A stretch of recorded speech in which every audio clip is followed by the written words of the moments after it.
The Divorce Podcast. Welcome to The Divorce Podcast, a podcast that aims to address divorce here in the UK, countering the often sensationalist way it's portrayed in the media, challenging the status quo and hopefully driving reform. On each episode, I'm joined by experts to discuss divorce from different angles and to give their opinions and to debate them. I'm Kate Daly, a relationship counsellor and divorce coach, co-founder of Amicable, the divorce services company, and host of the Divorce Podcast. On this episode, I'm delighted to be joined by Thomas Pascoe, former journalist at the Daily Telegraph and campaign director at the Coalition for Marriage, Isabel Russo, head of Ceremonies at Humanists UK, and Rabbi Jeremy Gordon, author and rabbi of the New London Synagogue, who also has a law degree from Cambridge.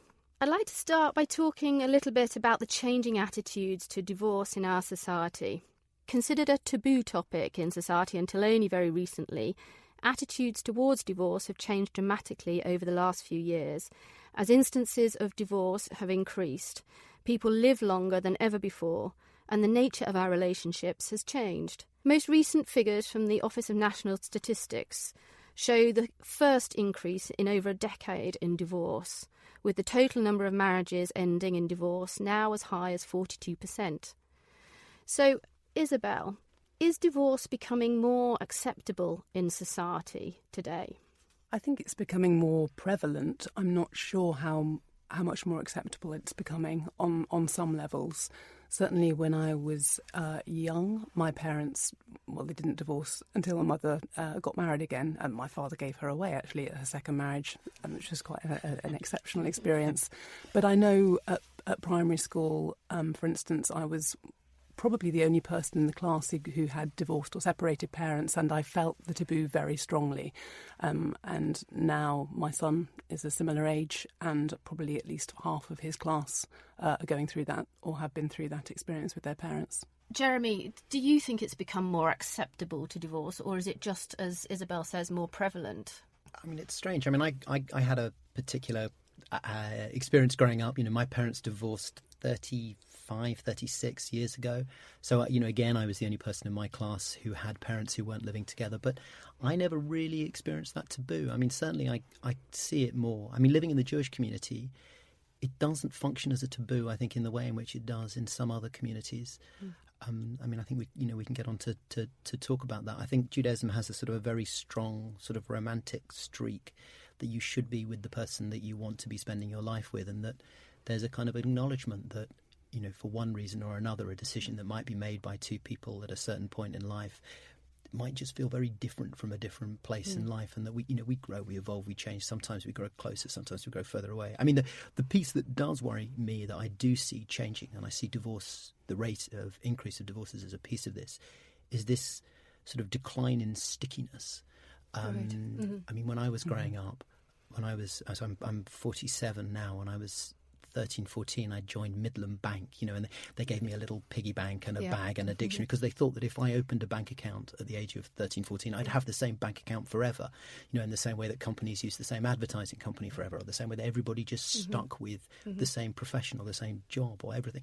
And now there's just so much less stickiness right the way across the board. And I think that intimate relationships gets tied up in that, is that, you try something for a while. If it's not, you go on Uswitch and you get a different electricity supplier.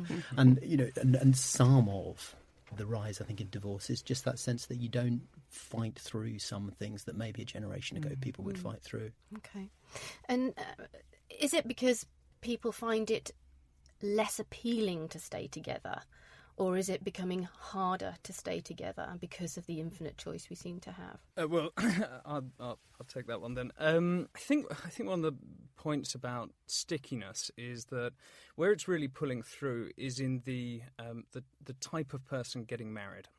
Not necessarily people staying within a marriage. And divorce rates, despite the most recent blip, are relatively stable. And one of the incredible things about the divorce statistics is that you're more likely, no matter what year you got married in, you're more likely to have remained in that marriage for the rest of your life than you were not to have been. So it's not as though we're seeing a catastrophic rise in the percentage of people getting married who are getting divorced. What we are seeing is less and less people wanting to get married in the first place. And that's particularly pronounced across social classes. And I think that's a really interesting thing, because if you start looking at the benefits of marriage, and they're fairly well attested through science, not just to the spouses but to the children involved as well, you start to see a real social segmentation in where those benefits are going, and that actually acts to magnify what's already quite a stratified situation. So I think that sort of that lack of stickiness is a problem, but I think it's something that isn't being experienced equally across the wealth spectrum. If you look at children and the households that they're born into, and this is some statistics from Marriage Foundation, if you take the richest 20% of households by income, 86% of the parents are married. If you take the poorest 20% of households by income, 24% of the parents are married. So that's a huge divergence. And then if you start to look at the impact that marriage has, particularly marriage that lasts, on the life of those children, so they tend to earn more, they tend to be in better health, they tend to be at less risk of domestic violence, they tend to be less likely to be in an abusive relationship themselves. And you start to concentrate all of those benefits within a segment of society that's already doing very well, and you take them away from a segment of society that's suffering, then I think you're storing up some quite big social problems for yourself, as we're starting to see on the streets now, actually. Isabel, what do you say to that then? Is marriage the only institution that provides protection for wealth and for well-being? I don't think I can answer that question, but I just did want to pick up on the stickiness issue, because interestingly we've just had some statistics released, and humanist marriage is actually on the increase, and very significantly seeing other faith systems falling off in terms of commitment through that particular belief tie. What couples are finding increasingly is the value of going through a ritual which has heart and meaning to them and relevance to them, because they're saying things that they actually believe. They're not going through a kind of a mock-up of something that is a bit artificial. So presumably in that actual saying of those words, it implies there's been some deep thought beforehand about the commitment they're making and the choice of their life partner. Absolutely, and with the humanist ceremony, it focuses very much on taking personal responsibility for that ceremony, whereas in a more traditional ceremony, it's kind of done to the couple rather than. I am talking more from a Christian perspective. I mean, the interesting piece for me is, Thomas, I don't think that your statistics are causal. The reason why richer, more economically affluent families are more stable is because they've got more money, and the reason why families right at the bottom of the economic scale feel less stable is because life is so much harder and everything gets placed under more pressure. I mean, I remember when I was I went to the big slum in Mumbai, and I was talking to one of the doctors there, and I was trying to say, is the problem sanitation or vaccination or this, that? And he says, no, the problem is poverty. I do agree that you can get the benefits that I believe in, which I would call kind of sacred commitment, and if you put God in there or not, it doesn't bother me. But the idea of kind of going through a ritualized transition, I believe that can bring enormous strengths to a couple. The thing that I also believe is that if you're not feeling that, and if you do try that, we need better ways of getting out. And actually, I think I probably, Isabel, would side with you that the role of the state in being a kind of a moral enforcer of the way that either entry or exit sides is not a role that I want to see the state play. I want the state to be saying, if you want to be serious about your commitment to another person, here is a very minimalist series of tick boxes. And beyond that, good luck. Do it your own way. Find something that means something for you. And if that means that you're using God, if it means you're not using God, if it means that if you're in, one place or another place, I think that's the kind of role. And similarly on the way out, I would say exactly the same thing, which is, if you can say, this is irretrievably broken down, and I don't mind that as a phrase. I know that's the phrase in the 1973 Act. If you can say that this is the case, and if both of you agree that that's the case, the state should say, okay, and I don't even mind the state saying, look, do you know it's going to cost a fortune if you're living in one house? You're going to have to get two houses, which are going to be two separate spaces, which are, a lot smaller, and it's difficult, and this, that, and the other. I mean, my experience is that people, everybody knows that, and that by the time they've tried and they say they want a divorce, that's not something that they're just kind of making up on the spot. Yeah. I guess the kind of thing that leads me on to is if it's not the role of the state, Thomas, whose role is it to ease in and ease out of marriage? Who should be playing that role? Well, I disagree with this idea that I think is quite prevalent in the way in which particularly divorce lawyers discuss divorce, which is that divorce affects only the parties involved. Divorce law affects the kind of society that we live in, and very definitely, if you look at the steady loosening of the divorce laws since the introduction of easier grounds for divorce in I think the 1969 Divorce Act, we live in a more fractured society. So I think the state does have a strong role to play, and it has that role to play not just as guardians of the interests of the people who are divorcing, but as guardians of the broader social interest of the people who live in this country. I think it's very hard to think of a scenario under which you can make things better than they are at the moment. The divorce laws, as they stand, are far from perfect. But that's been true of just about every industry that I've worked in and that I can think of. What they do at the moment is save a significant number of marriages. There's I think a vast movement within the family law profession towards this idea that you need to have effectively an administrative system for divorce. Something that takes the lawyers arguably out of the process, or really involves the lawyers only when it comes to the division of assets. But what that would do is, I think, threaten the 10% of couples who abandon the divorce process each and every year as they go through it. What if you were to get rid of, right? There are 5 grounds for proving irretrievable breakdown. What if you were to get rid of the fault-based ones and just say, you've got a certain period of time, if you agree it's shorter, if you disagree it's longer, whether or not it's 2 years and 5 years or 1 year and 2 years or whatever, and that you need to do an A and a B and a C on the way. I mean, what if you just took the fault piece out? I mean, I tell you why. I tell you why. I mean, in my experience, and when I was sort of, this is going back a long way, but when I was kind of doing mini pupillages and sort of little stages in solicitors' offices, in order to get divorced immediately, people go down the route of unreasonable behaviour, and they compile this long list of, sort of hurtful terrible, very often, very, very hurtful. And then what the law does is it says, okay, fine, now forget about all of this, and now let's go and do this, as it were, administrative division of assets, which is done with without.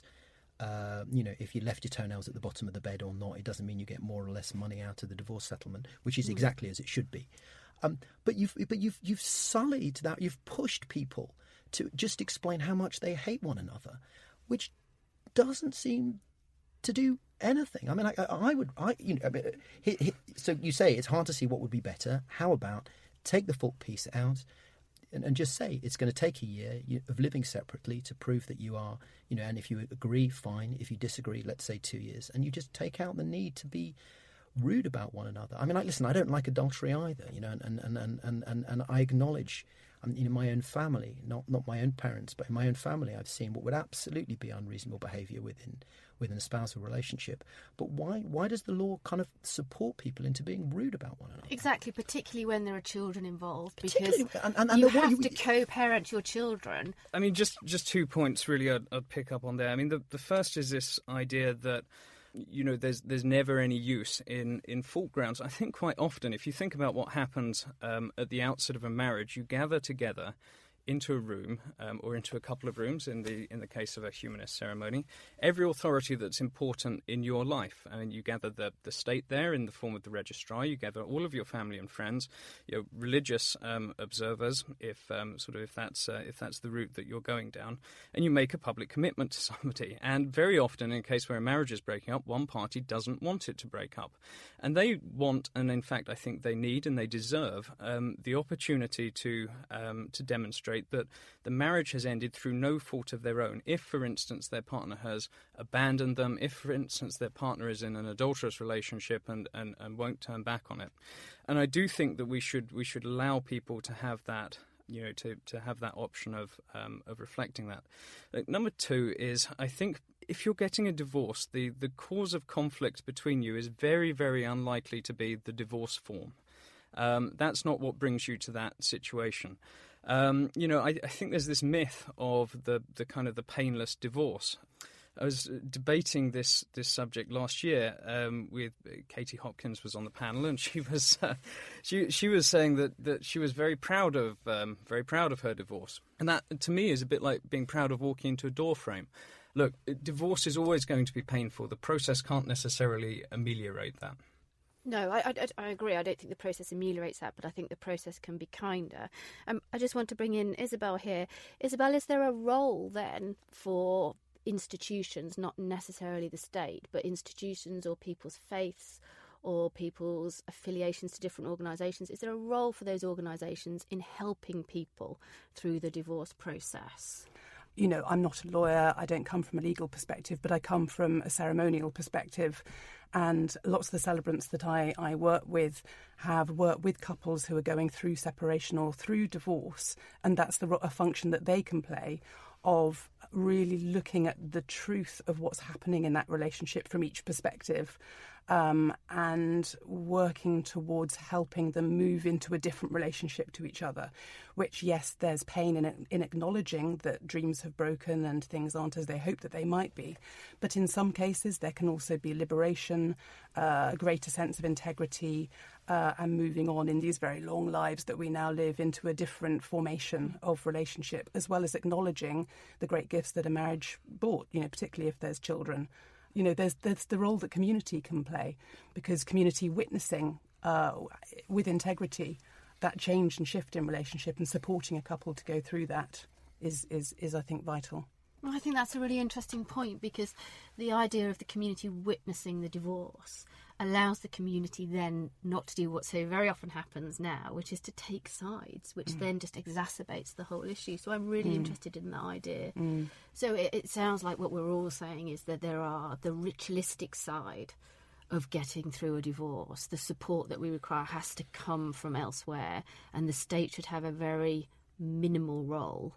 Thomas, have I summarised that from your perspective, or just the other two, I wonder? Look, I mean, I think before you get to the position where you're talking about the ritual of divorce and the divorce process, you need to fight for the marriage, where at all possible. And there will be instances where for whatever reason, that is something that is difficult or impossible. But there are many instances where that is not the case, and where people are making a mistake that will really hurt them in a few years' time. You know, I come from, to flip back to the beginning of this conversation, I come from a generation where almost all of my friends' parents are divorced. You know, if I was to look at a kind of a unifying sort of mood across those people now, it's deep regret.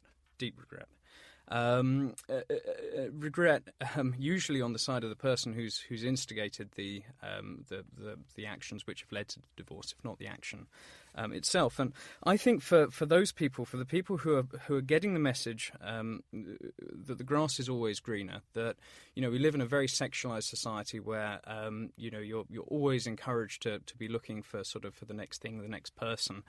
These people who didn't stick with their marriages and wish that they could have done, it's I think what's really missing is that pastoral voice, and sadly it doesn't often come through friends and family now, because there is such an acceptance of divorce, an acceptance that things will start again. You know, and so for me as a Catholic, the really good priests that I've had always ask me about my wife, and you know, give me a lot of encouragement and a space to talk through how the marriage is going, and I feel that's something that we're missing in wider society.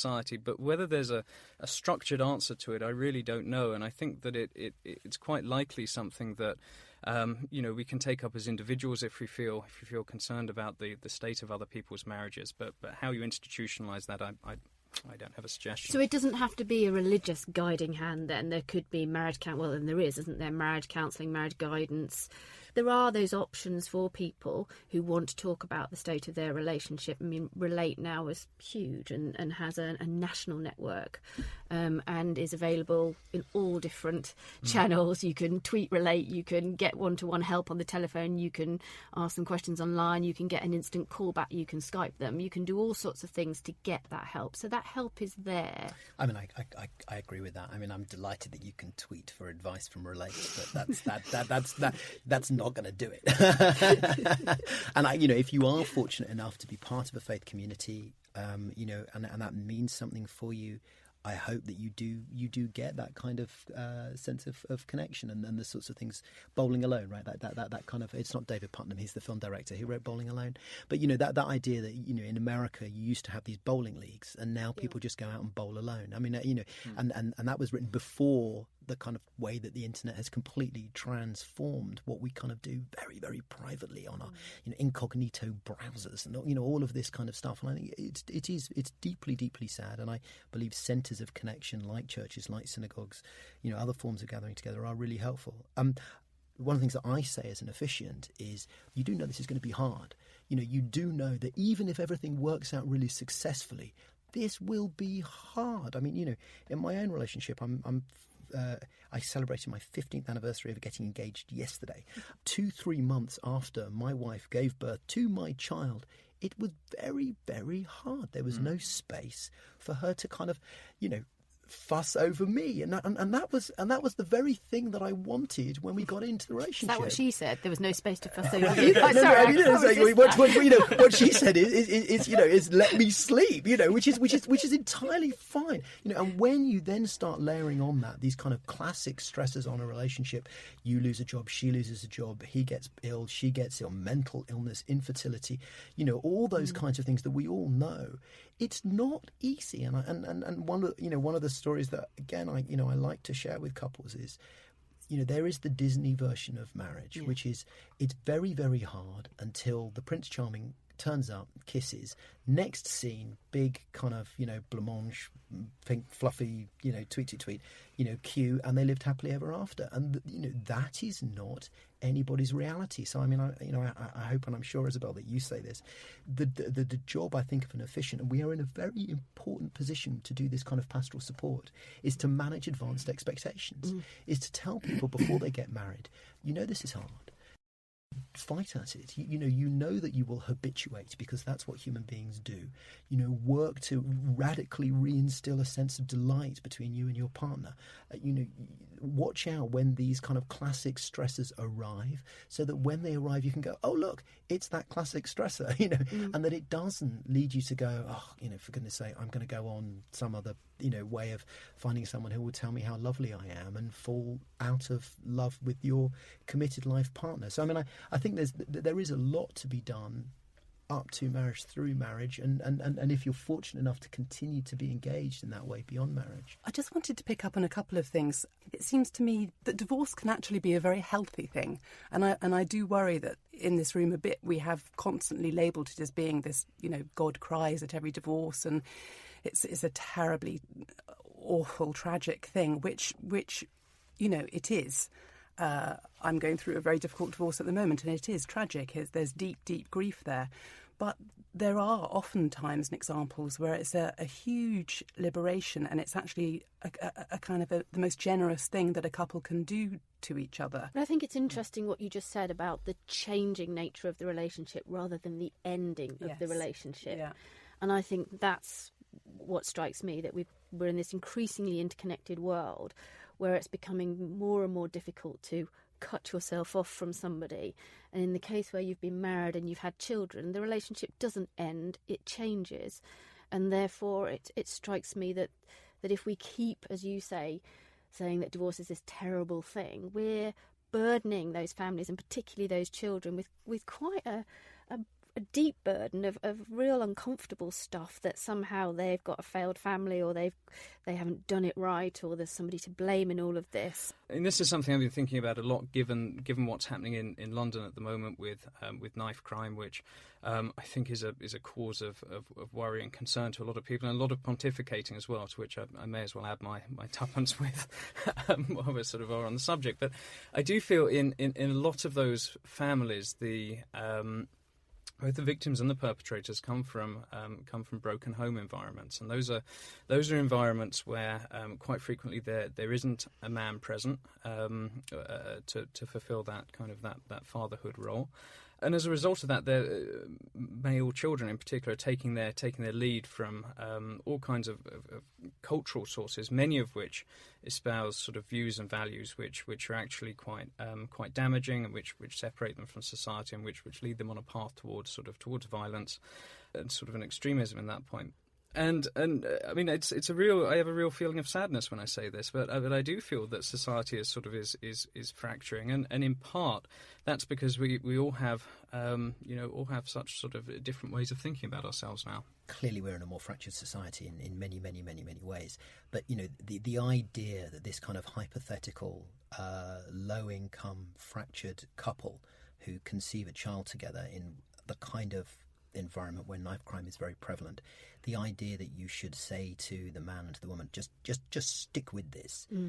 It just seems to me to, I mean, the stories of issues of domestic violence. It just seems pointless. I mean, the problem is the underlying problem. I mean, I don't think you solve this with that's these not kind of divorce that's not the message. I mean, the message is think about the family environment that you want before you create a family. It's not about telling any two people who have a baby together, well, you've got to get married now. It's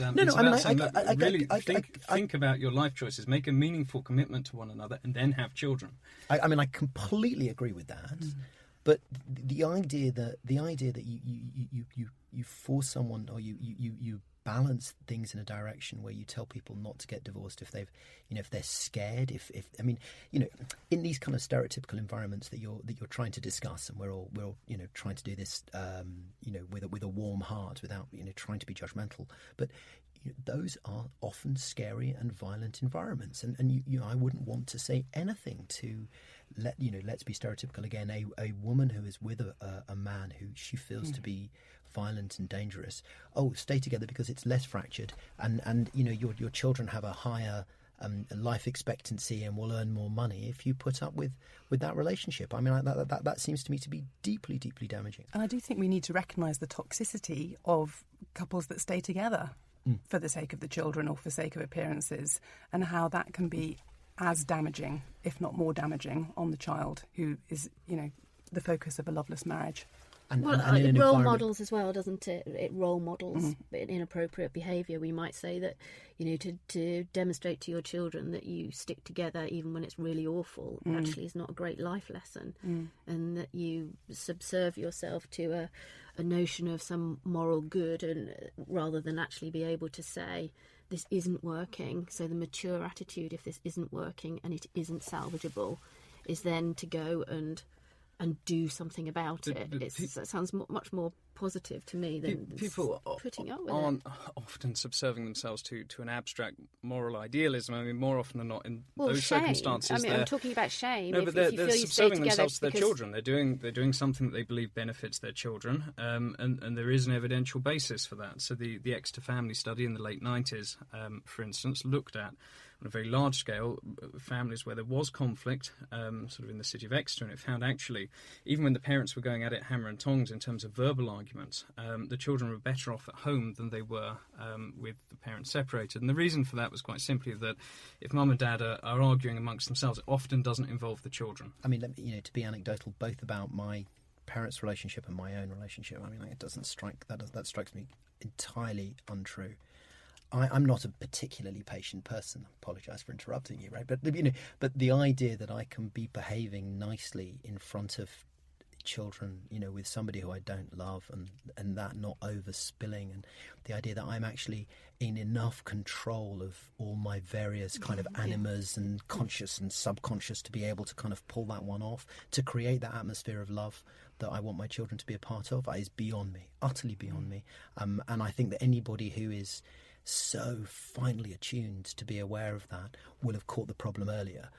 When I look at my own parents' marriage, my assumption is that at some point they must have been fairly similar, or well suited. But as I look at them now, it's beyond belief. And they're so much happier with their current partners in both cases who they've been married to for 30 years, maybe 34, 5 years. I mean,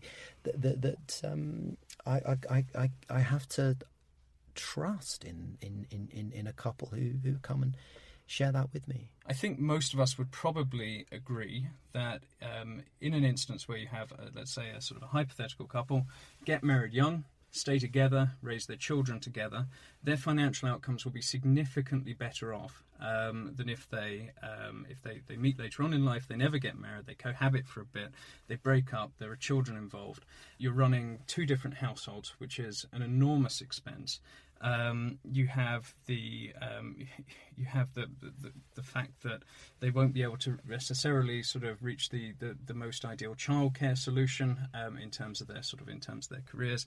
They're not pooling income on one set of bills for a long period of time. I mean, it's sort of yes, it's the case that rich people tend to get married, but it's also the case that if you want to maximise your financial outcomes, you're better off getting married. It works for the individual, no matter what background the individual comes from. So there's a degree of circularity in this, but I don't think it can be the case that, you know, it's just rich people who get married, it's just healthy people who get married, it's just people who don't beat each other who get married, it's just, in the end, responsible people who get married. You know, because you see these results replicated time and time again in different societies with different marriage participation levels. Did you just say that it's only people who don't beat each other who get married? Well, you know, if you're taking all of the benefits of marriage, and trying to make a generalisation out of them, you're much less likely to suffer domestic violence if you're in a marriage. Well, compared with cohabiting. I can't allow that to go. But it is. We it's had factually Nigel true. Shepherd, It's the not. head of resolution, here the other week, talking on a different podcast, and he said the thing that shocked him most in his current job was the number of instances of domestic violence in marriage breakup. So there are a huge number of people, and certainly I do a lot of work for Refuge, the domestic violence charity. There is a huge amount of domestic violence within marriages. 1 in 4 women will experience domestic violence in their lives. That's a quarter of the female population. There is a huge percentage of those women who are married. Well, I never said there wasn't, but you know, statistically, you're more likely to experience domestic violence in a cohabiting relationship than you are in a married relationship. But again, it's not. I mean, even if that's the case, it makes no sense to me that that's causal. I mean, I want to wave a flag for the Jewish Women's Aid, which is the major organisation the Jewish community supporting, certainly for domestically abused women. The thing I least want is to place a couple in an environment where they're forced to deal with their dysfunctional relationship behind closed doors, feeling that they can't turn outside of that situation, to feel that they can see beyond this broken relationship, and the kind of pressure cooker that seems to suggest you're advocating seems to me to be something which would absolutely worsen the situation. I mean, I completely agree with you that people should be thinking about these things more carefully before they start. I completely agree with you that we run out of our desire, the willingness to fight through these kinds of issues, and that's a problem. I would even, I'm sure, find absolute common space with you that if you are part of, like a faith community, or you have these kind of circles of or pub communities or bowling leagues or any of that kind of stuff, you will be in a stronger place. But I don't want to turn around to an individual couple at the point when they turn to me and they say, you know what, we've tried really hard, this isn't working, and suggest to them that they, and to sort of not allow them to a decent and a humane path of exit. I'm going to have to call it a day there, chaps, because I think we've reached the end of our time, but it was a really fascinating debate, and I want to thank you all very much indeed for taking part. How can people find out more about you, Isabel? Where can people see what you write, what you say? Are you on Twitter? I am on Twitter. My handle is @HockIsabel. But if you want to find out more about Humanist Ceremonies, then come to the Humanist Ceremonies website. Just Google Humanist Ceremonies and you'll find out everything you need to know there. And we have a Find a Celebrant facility. So if you're interested in talking to a celebrant about anything, any kind of life transition that you're going through, then they're very, very happy to talk to you. Jeremy? I'm the Rabbi at New London Synagogue, newlondon.org.uk, and I blog at Rabbi on a Narrow Bridge. And Thomas? I'm the campaign director at the Coalition for Marriage, which is c4m.org.uk. You can find out more about Amicable at www.amicable.io, or you can follow me on Twitter at Kate_Daly, or you can follow the Divorce Podcast at divorce_podcast. Thank you for listening.